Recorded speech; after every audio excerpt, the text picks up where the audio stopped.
കുമരകം വഴി യാത്ര ചെയ്യുമ്പോൾ ഒരു വീട്ടിലെ ഊണ് കഴിക്കാം. വീട്ടിലെ ഊണ് എന്നുള്ള ബോർഡ് ഇപ്പോൾ എല്ലായിടത്തും കാണുന്നതാണ് അല്ലേ. ഇത് പക്ഷെ അങ്ങനെയല്ല.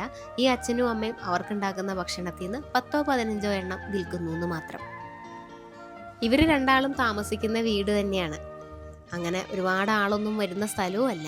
പക്ഷെ ഒരു വട്ടം വന്ന് കഴിച്ചവർ ഉറപ്പായിട്ടും ഇവിടെ തന്നെ വരും. അത്രയ്ക്ക് സ്വാദാട്ടോ കറികൾക്കൊക്കെ. സ്പെഷ്യലായിട്ട് മീൻ വറുത്തതും കക്കാത്തോരനും ഒക്കെ കാണും.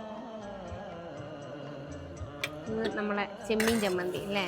ഇന്നിപ്പോൾ മീൻകറിയും സാമ്പാറും മോരും അറിഞ്ഞു ഒഴിക്കാൻ. ഇത് കൂടാതെ തോരനും അച്ചാറും പപ്പടവും തീയലും ചമ്മന്തിപ്പൊടിയും ഒക്കെ ഉണ്ട്.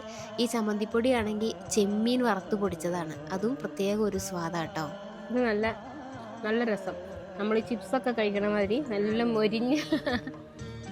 പെണ്ണമ്മ എന്നാണ് ഇവിടുത്തെ അമ്മയുടെ പേര്. 10-17 വർഷം KTDCയിലെ കുക്കായിരുന്നു കേട്ടോ. അവിടെ നിന്ന് പിരിഞ്ഞു പോകുന്നതിന് ശേഷമാണ് ഇങ്ങനെ വീട്ടിൽ ഊണുണ്ടാക്കി തുടങ്ങിയത്. ഈ വീടിൻ്റെ ലൊക്കേഷൻ വരുന്നത് കോട്ടയം വൈക്കം റോഡിലെ കുമരകത്താണ്. KTDC എത്തുന്നതിന് തൊട്ടു മുന്നേ ആയിട്ട് കവണാറ്റിൻകര.